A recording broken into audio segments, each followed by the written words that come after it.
Orang yang kena tuduh belum tentu salah. Jangan kita orang awam cepat-cepat menjadi hakim, mewakili Yang Amat Arif Hakim.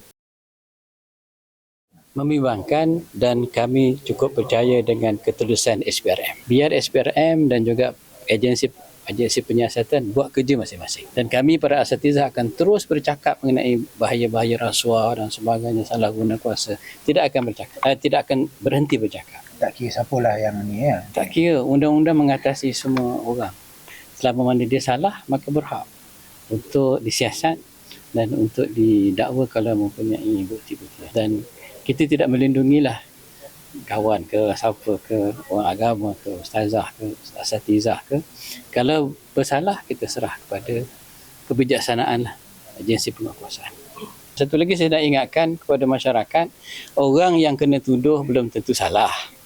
Jangan kita orang awam cepat-cepat menjadi hakim, mewakili Yang Amat Arif Hakim di mahkamah-mahkamah. Biarkan semua agensi itu bertindak dan menjalankan kerja masing-masing dengan baik.